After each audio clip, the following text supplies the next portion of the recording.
Buenas, Per Arne, ¿cómo estás? Buenas.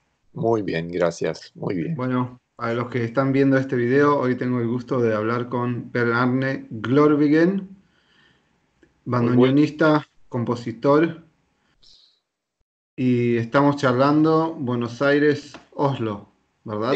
Noruega. Exactamente. Bueno, un gusto y gracias por tu tiempo, Per Arne. No, un placer, realmente.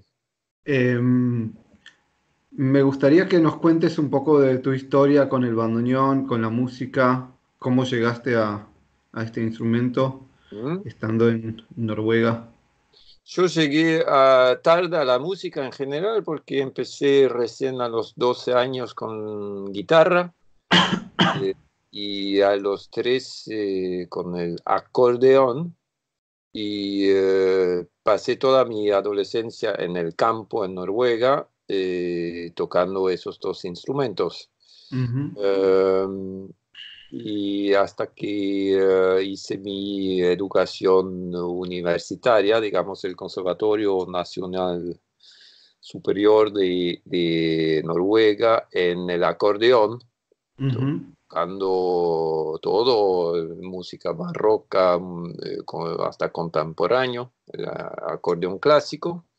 Y al mismo tiempo tocaba mucho música popular, tradicional noruega y también rock and roll y todo eso con la guitarra. Así que, y cuando me recibí en el 87, me fui a París porque tenía ganas de aprender francés.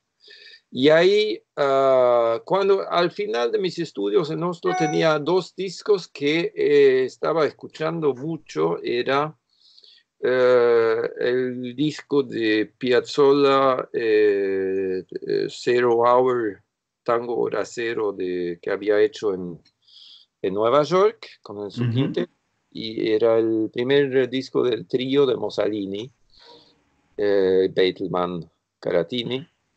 Y entonces, solamente que todo el mundo me decía, y yo tenía ganas de buscarme un bandoneón y empezar, pero todo el mundo decía que era tan complicado que eso de siendo adulto, mejor olvidártelo. Así que fui a París y ahí busqué a Mussolini y me, Ujú. bueno, puedes probar. Es un poco tarde, pero dale.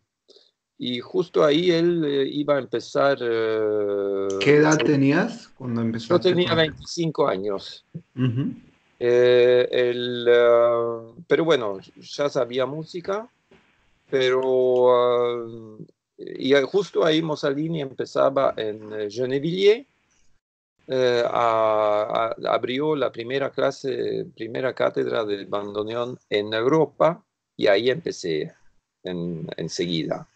Así que llegué tarde, pero con un muy buen maestro. Y pasaron 2, 3 años y me puse a full y de a poco Mussolini me empezó a darme trabajos que él no podía tomar y así empecé. Y era un buen timing, digamos, porque en la época no había muchos bandoneonistas ujú. ni en Francia y sobre todo no en Noruega. Así que en Noruega yo fui el primero, así que empecé a tocar con un grupo en Noruega que se llamaba Tango Fue Tre y hice muchos idas y vueltas y eso en realidad hice durante esos 30 años que estuve en Francia. Estuve Ujú. trabajando más en Escandinavia y en Alemania que en Francia, en realidad. Ujú.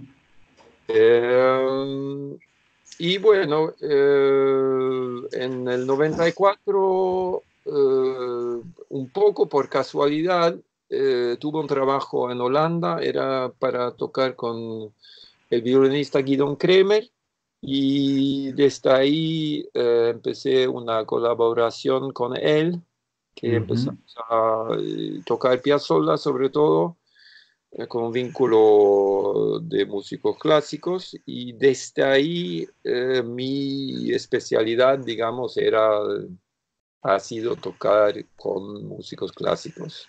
Ujú. Al principio era sobre todo Piazzolla y hasta en el 2006 que empecé a estudiar composición yo mismo y desarrollé eso y ahora estoy tocando más y más obras propias. Ujú. Vos te dedicas bastante a la música contemporánea también, ¿verdad? Sí, Hiciste... yo trabajé mucho cuando era acordeonista, yo había trabajado mucho con la música contemporánea, porque el acordeón también era un instrumento muy joven que necesitaba su propio repertorio Ujú. y trabajé ahí ya con compositores contemporáneos y hasta amigos. Y cuando desarrollé un poco que cuando aprendí a tocar el bandoneón, yo seguí en este sendero, digamos, y estrené, yo creo, tres, cuatro, cinco obras para bandoneón y orquesta. Ujú. De música contemporánea. Sí. Sin ¿Y embargo, cómo... ¿ah? Perdón, sí. No, por favor. ¿Cómo ves el tema del bandoneón dentro de la música contemporánea? ¿Qué tipo de lenguaje, por ejemplo, vos pudiste explorar con compositores? ¿Cómo lo podés comparar con otros instrumentos? Bueno, es difícil porque no toco tanto otros instrumentos, salvo el acordeón, pero No, me refiero a los que se ven en otros, porque hoy el tema de la música contemporánea es muy amplio.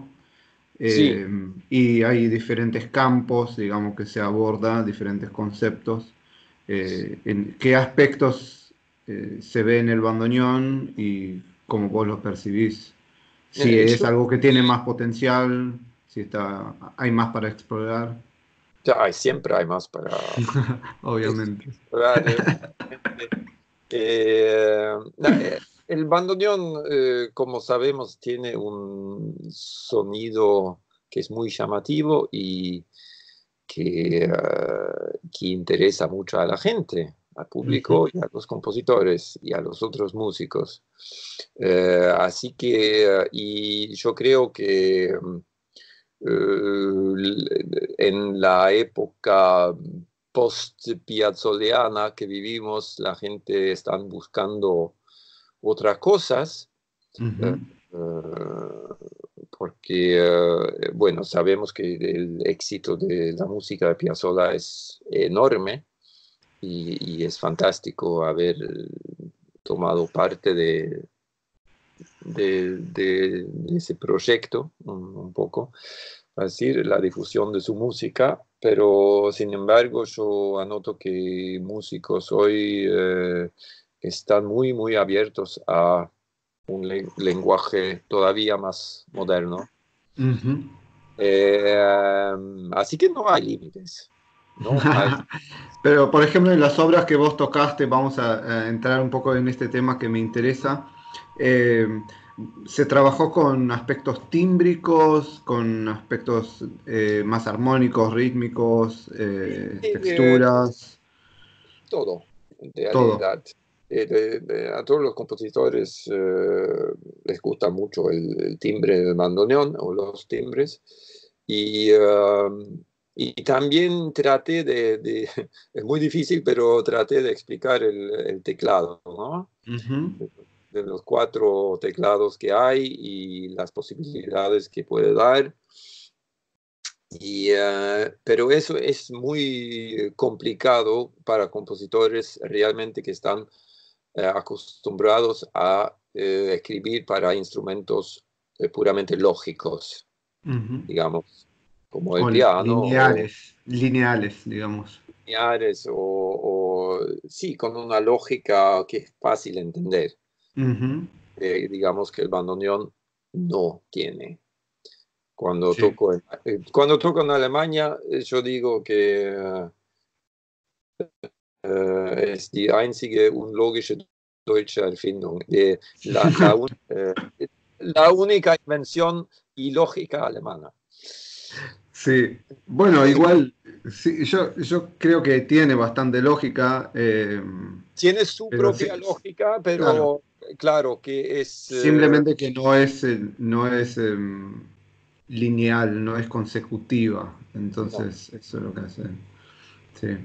Y digamos, cómo, por ejemplo, vos seguramente estando en Francia, viste que hay bastantes bandoneonistas que tocan el bandoneón cromático, que se ujú, hizo para los acordeonistas franceses ujú. en realidad.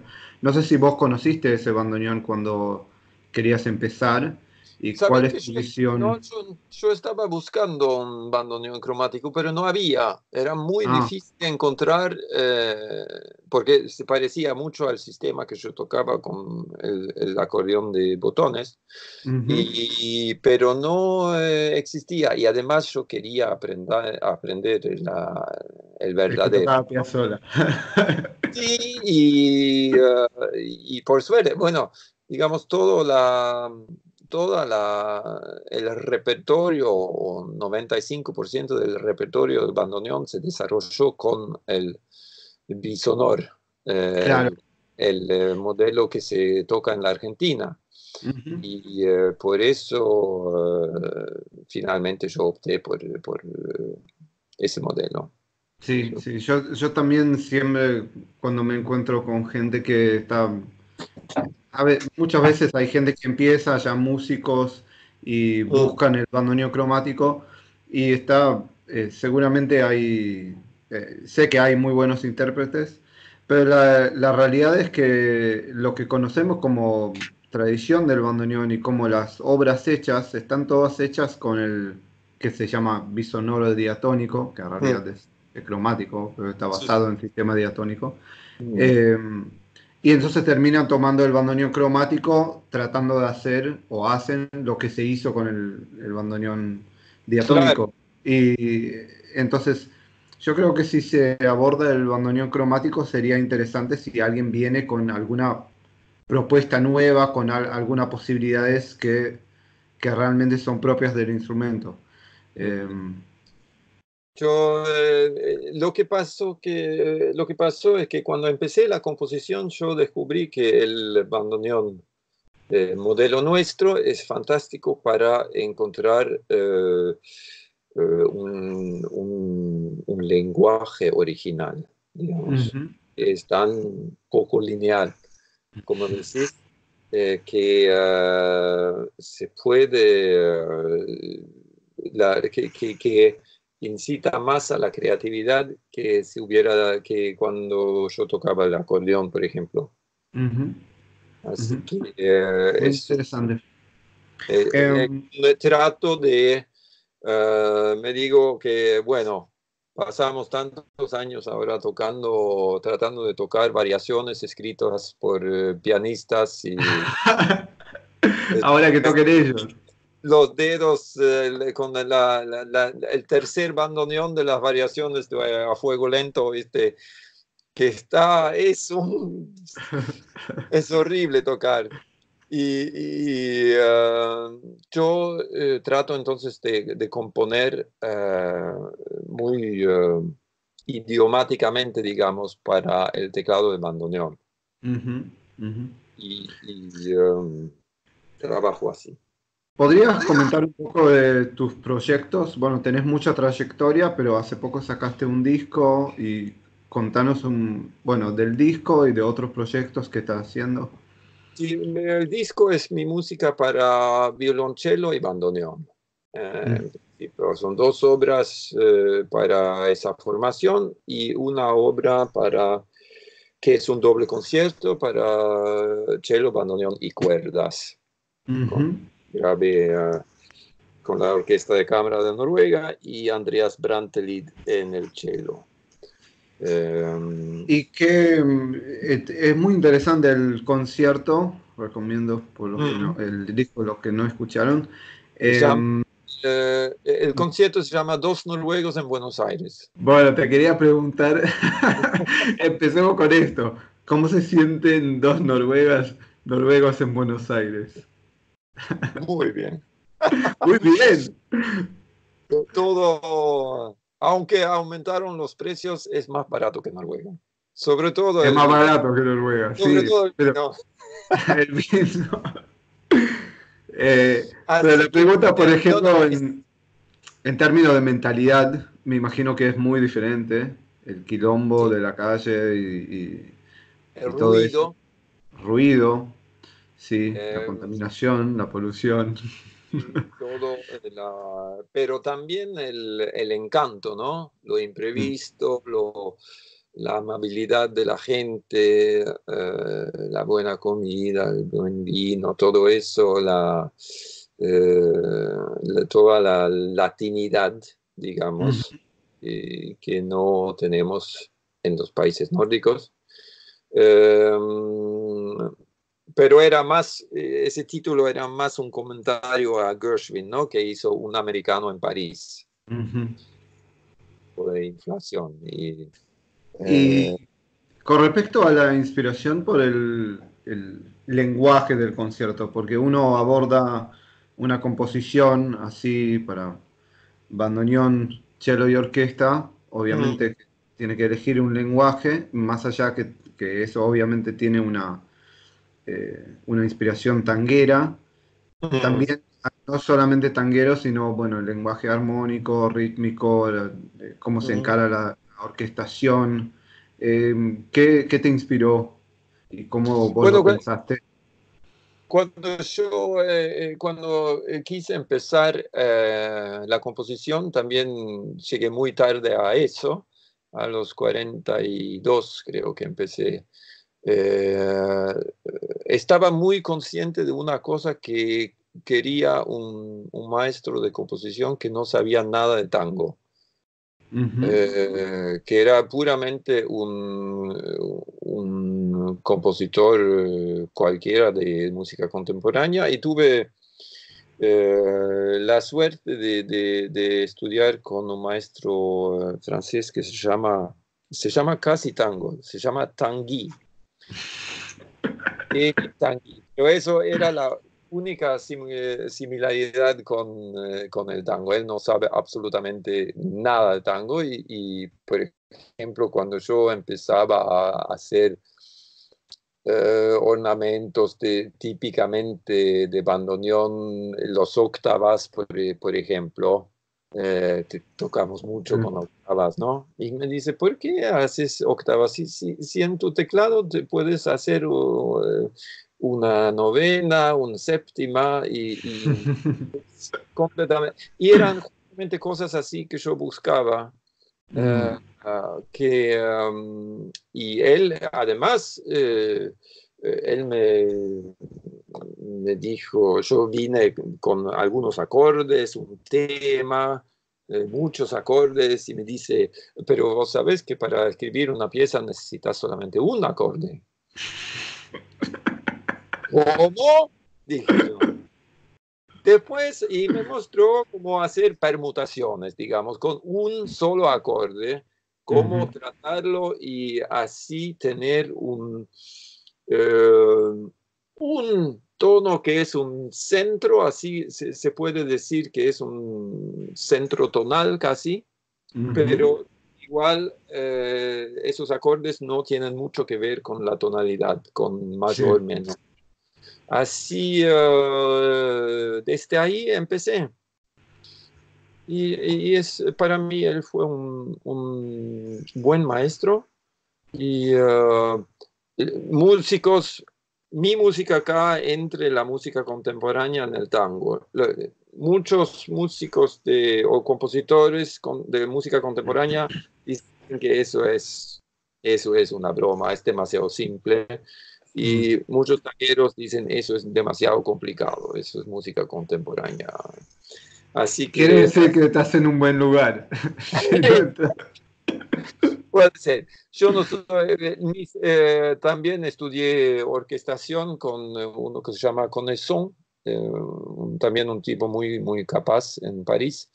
Y Ujú. ni Tanguy ni Connesson eran muy fanáticamente de la escuela Darmstadt-Boulez o atonal, digamos. Así que yo siempre estoy entre esos dos mundos. Me encanta, por ejemplo, la música vienes entre 1900 y 1915 de Mm, Schoenberg, Webern, Berg, justamente antes que hicieron el corte total y se volvieron atonales a mm. 100%, dodecafónicos. Dodecafónico, sí. Sí, me encanta esa época porque es tonal y atonal. Ujú. Yo creo que me dejé inspirar mucho de... Ahora, por ejemplo, estoy escribiendo otra pieza para bandoneón y cuarteto de cuerdas y estoy escuchando mucho la segunda escuela de Viena. Así que eso es una gran inspiración para mí. También me crucé con otros compositores, como en la Argentina con Marta Lambertini, por ejemplo, que me dio consejos, que recién falleció, pobre. Eh, y Luis Naon, que es un argentino que vive en París. Eh, por suerte pude aprender un poco de mucha gente capaz. Qué interesante. Em, bueno, si podemos hablar un poco del tema de la docencia, de la enseñanza, yo vi que en Oslo se enseña bandoneón, ¿es cierto? Yo tenía una cátedra o una pequeña clase, tenía dos alumnos en Oslo y eso duró 4 años, de Ujú. 2000 a 2015. Y después, bueno, se recibieron con un buen resultado. Realmente son muy, muy estudiosos y muy buenos. Así que, y después no había más alumnos y yo no Mm, insistí. Así que por ahora la oferta está, pero está, digamos, durmiendo. ok. Lo que era muy lindo durante esos años es que hicimos una orquesta típica Mm, en la escuela. Así que nosotros tres, a veces invitábamos un cuarto bandoneonista. Nosotros éramos estables todos los años, pero cada año cambiamos cuerdas, pianistas y cantantes. ujú. Así hubo durante 4 años como 30, 40 personas que hicieron tango y que Y la... no que quieren todos hacer Piazzolla, ¿no? Pero lo que yo quería enseñarles era que eso empieza antes, que hay que Ujú, empezar con el tango tradicional para mejor entender y poder interpretar a Piazzolla o cualquier otro tango contemporáneo. ujú. Así que eso era de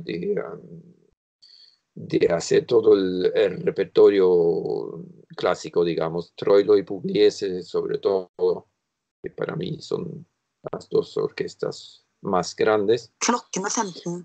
Así que eso fue muy lindo, realmente. Ujú. También invitábamos a gente que vinieron.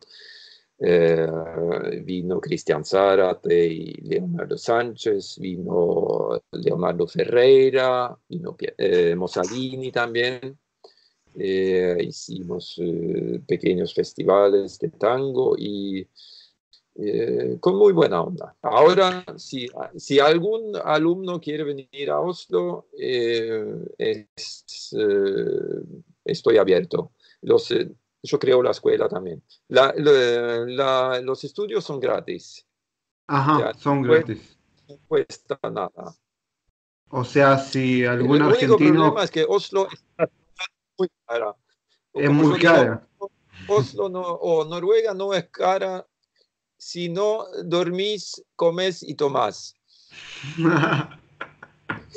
Si evitas todo eso, es muy barato. O sea, si algún argentino quiere ir a estudiar en Noruega, bandoneón puede. Sí, se puede. Muy bien. ¿Podrías comentar un poco de cómo vos encaraste los estudios, si los alumnos empezaron de cero?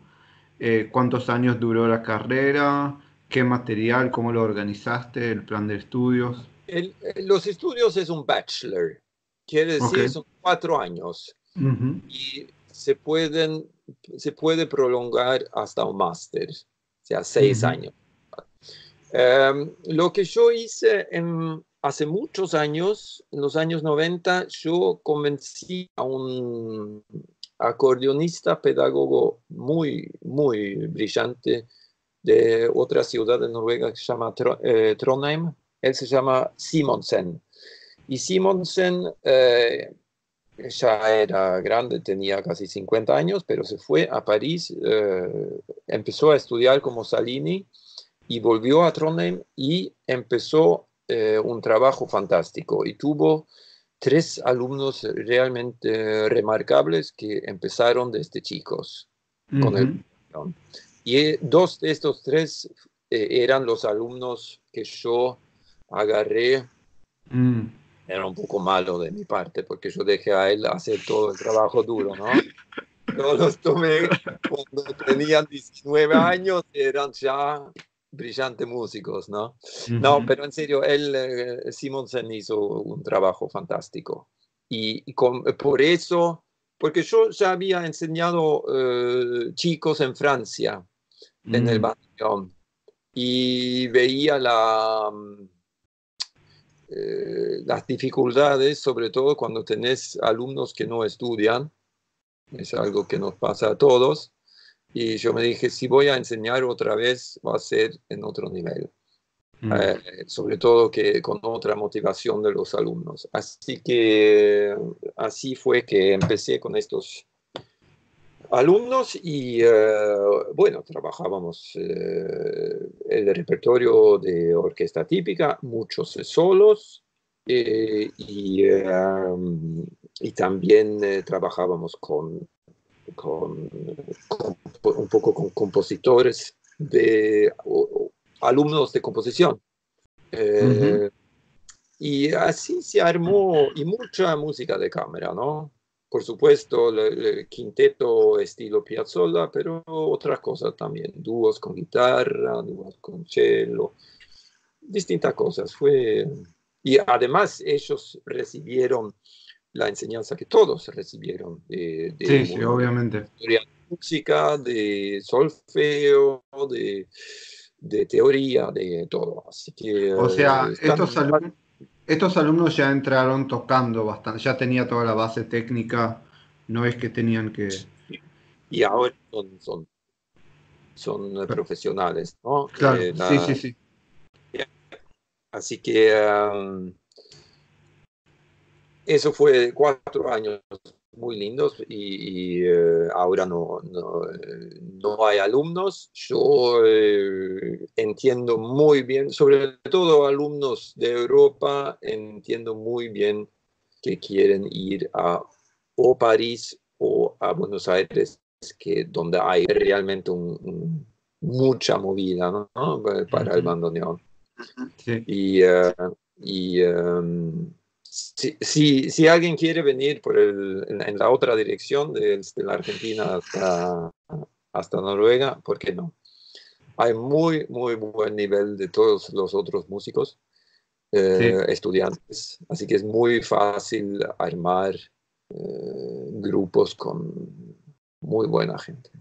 sí, sí. Acá en Buenos Aires en particular ahora es un poco difícil encontrar buenas cuerdas.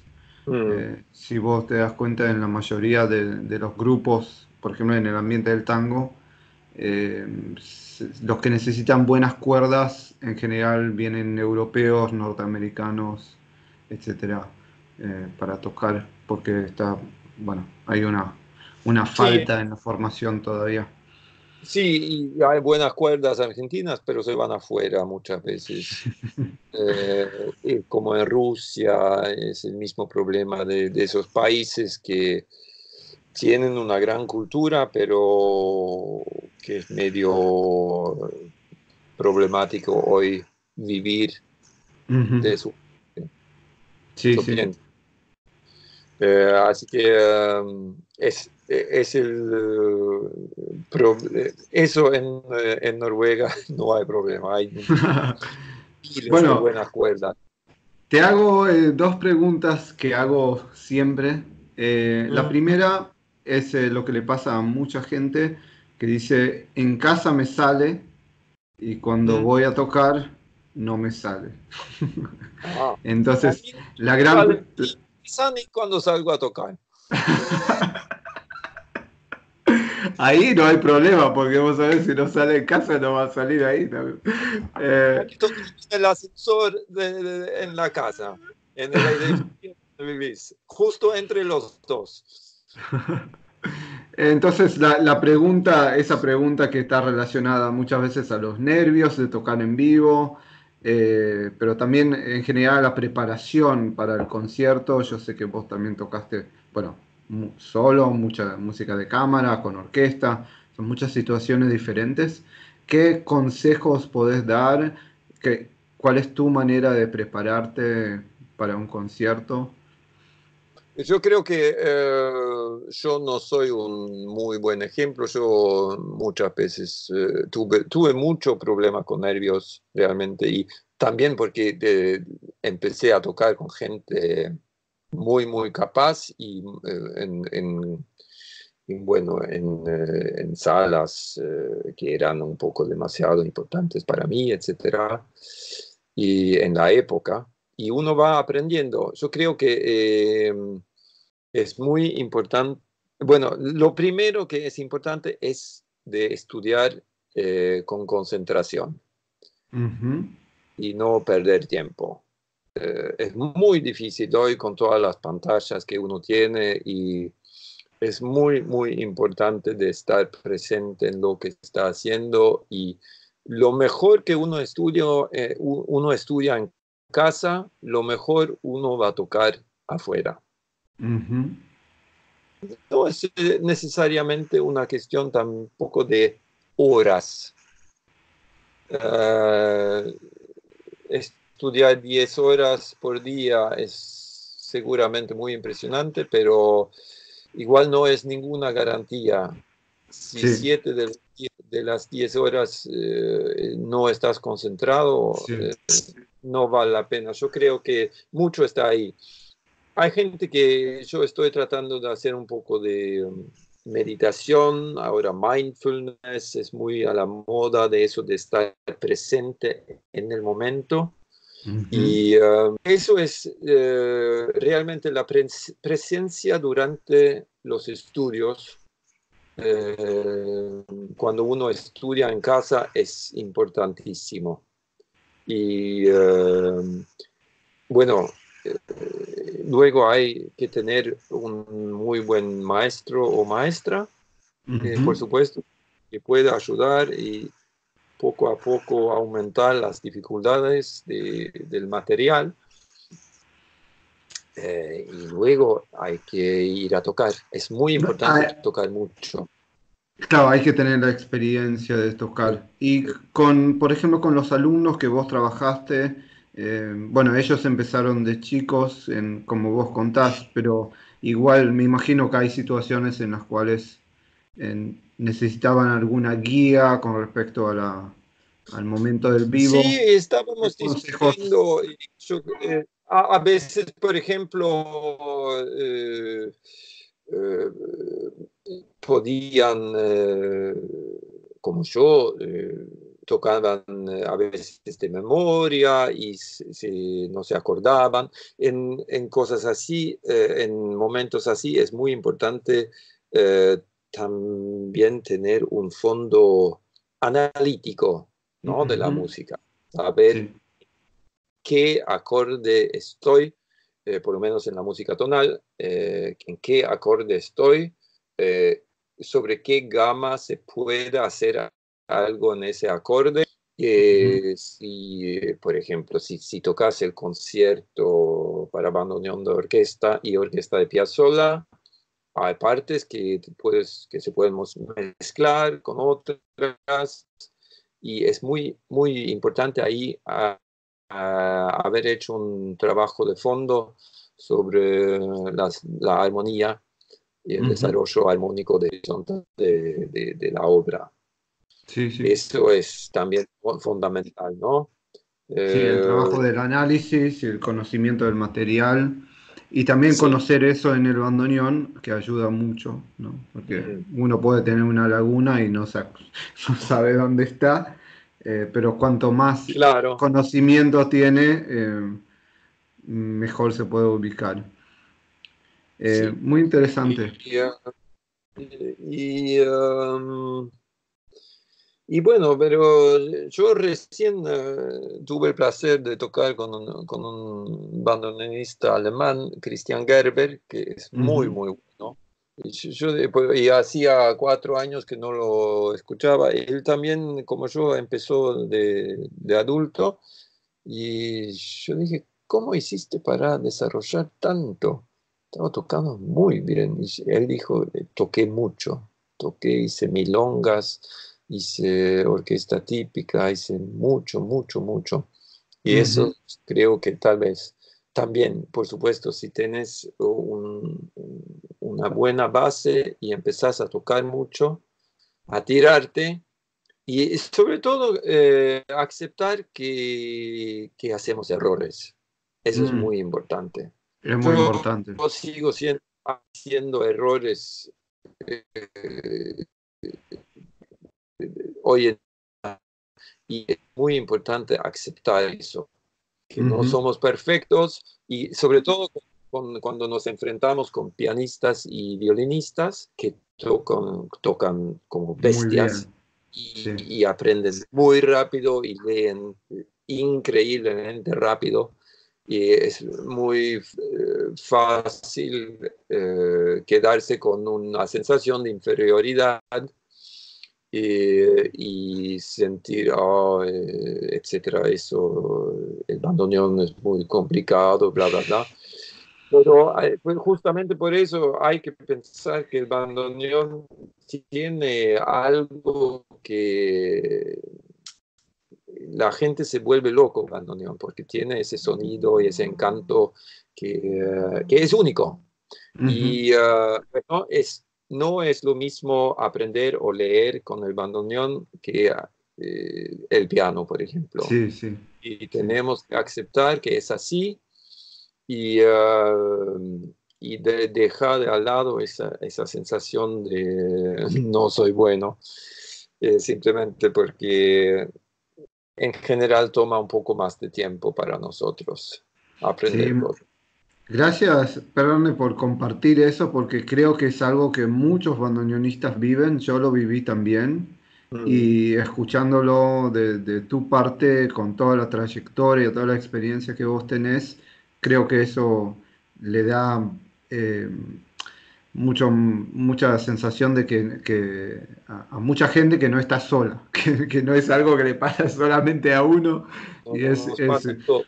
nos pasa a todos. Pero pasó algo ahora, en marzo toqué, en los años 90, 2000, yo toqué mucho con Guidon Kremer, que es un muy gran violinista, y ahora en marzo volvimos a tocar por la primera vez en 18 años. Y él realmente, cuando nos vimos en el, eh, en el ensayo, vino hacia mí y así, Acariciaba el en bandoneón. mi mano. Sí, me acariciaba el bandoneón, no a mí, pero y decía, ¿cómo extrañé este instrumento? Ah, qué bueno. Así fue muy, muy lindo y muy llamativo para este instrumento que podemos putear mucho por sus dificultades, pero es un instrumento muy único y, Sí. tenemos una fuerza increíble teniendo un instrumento tan bello.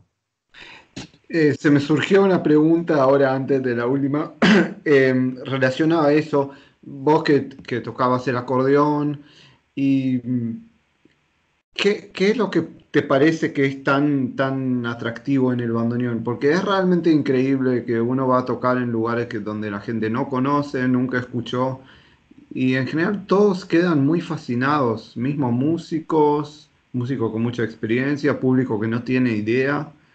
¿Qué es la parte que te parece que es tan atractiva en el bandoneón?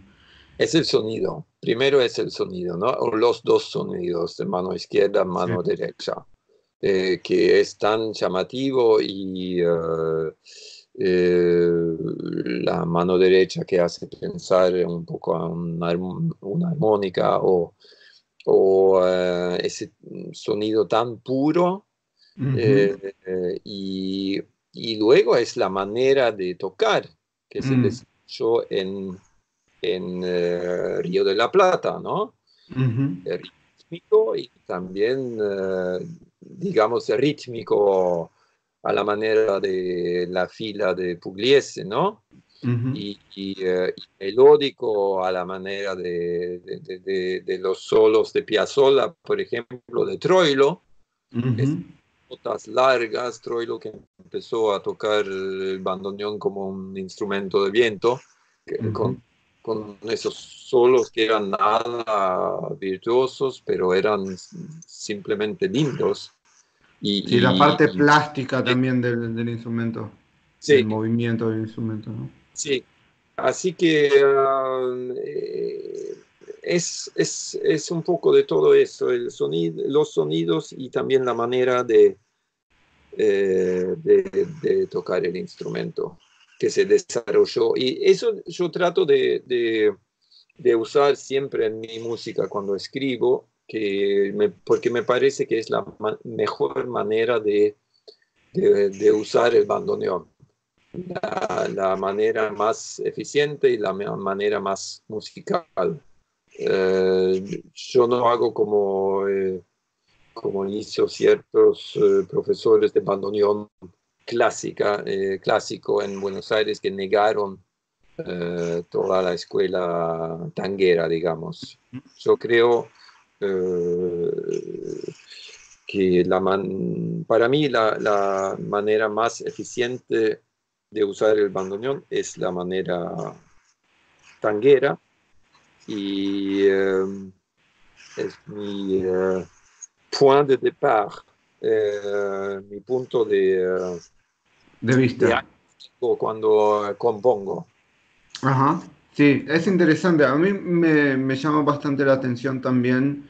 Me parece muy interesante lo que le encontraron los chamameceros, que Ujú. es un modo tal vez, no sé si más inspirado por el acordeón, por el trabajo del Sí, sí. sonido, porque tocaron mucho con acordeonistas, pero es, si bien yo no me dedico a la música del litoral, me parece que encontraron un dominio muy interesante del bandoneón también, que Sí. acá en Buenos Aires en general no se conoce mucho, salvo la gente que se dedica a esa música, Mm. pero No, también que el folclore me encanta a mí, el folclore, los discos de Saluzzi, por supuesto, los antiguos, y toda esa manera, no hay solamente una manera de tocar el bandoneón. sí, Eh, algo que hablé, no me acuerdo con quién, pero no sé si con Boero tal vez, que a mí me parece muy interesante cómo, bueno, desde ya que en diferentes estilos populares en Argentina, que es donde más se tocó el bandoneón, se encontró diferentes maneras de mover el instrumento, de pensar el mm, instrumento y dentro, como vos mencionaste, inclusive dentro del tango, muchas maneras diferentes, inclusive entre el mm, bandoneón solista, el bandoneón en ensambles. mm. Eh, Eso da mucha riqueza a las posibilidades de expresión del instrumento. Es muy interesante.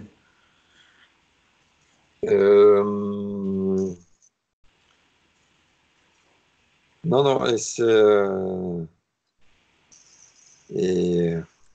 como decía mi querido amigo Horacio Ferrer, el tango tiene mil caras y el bandoneón también. Bueno, voy a finalizar con la última pregunta, que Sí, es, si nos está viendo ahora alguien que recién está empezando, eh, sea joven, sea grande, sea Mm, adulto, ¿qué consejos le puedes dar? mm, disfruta, Disfruta. sí. En, si uno elige la música como profesión, va a haber siempre momentos que uno va a disfrutar menos, pero siempre uno tiene que disfrutar. Y, y si tienes duda, si quieres ser profesional o no, es mejor tenerlo como un hobby y estar feliz así. Hay Mm, muchos músicos amateur que son muy felices con su música, quizás más que algunos profesionales sí, frustrados. sí. Conozco que muchos profesionales que viven estresados. Sí. Claro, porque es una profesión dura y siempre hay que trabajar mucho y uno nunca se va a volver rico y es una pasión Ujú, la sí. música. Si uno no tiene la pasión y uno no disfruta, mejor dedicarse a otra cosa. Ujú. Si uno quiere ganar mucha plata, mejor Hacer a la otra cosa. bolsa o a la cancha de River. Y con respecto a disfrutar es un gran, una gran recomendación, porque a veces no se tiene eso en cuenta. Pero algo más práctico también para la gente que comienza con el bandoneón. Viste que a veces la gente se asusta por el tema del teclado, a veces la gente quiere Mm. empezar a tocar tango sin tener casi base técnico en el instrumento. ¿Cómo vos pensás eso? Si No, alguien tiene ahora. es una dualidad que hay que siempre hay que estudiar bastante y en serio en casa, pero es muy también muy importante también salir a tocar bastante rápido Ujú, y encontrar compañeros o compañeras que tocan también y que sea una cosa social, ¿no? ujú, Porque de eso sufren, por ejemplo, los pianistas que tocan mucho solo en casa, porque hay mucho repertorio para el piano, así que se quedan años tocando solos. Y el ujú, bandoneón tenemos esa ventaja de poder tocar mucho con otros ujú. y aunque sea dúos con guitarra, dúos con piano, y siempre es bueno encontrar a alguien que es un poco más fuerte que uno mismo. Ujú. Así para avanzar, uno que te va gentilmente eh, motivar para que estudies más. Eso es, yo creo, muy importante. Ujú. Muy interesante. Que sea una cosa social linda, que se puede compartir. eh, y bueno, si salís a tocar la primera, segunda, tercera vez y te equivocas un montón, no importa. No Si te importa. gusta, seguí. Nadie se va a morir. No, nadie se muere. Es mucho más, si sos cirujano, es mucho más grave si te equivocas. O piloto de Sí, avión. sí, sí. Exactamente. Bueno, Perarle, muchísimas gracias por tu tiempo y por compartir esas palabras, la experiencia. Un placer. Eh, y vamos a estar en contacto. Con mucho gusto. Chao, chao. Chao. Chao, chao. Chaucito.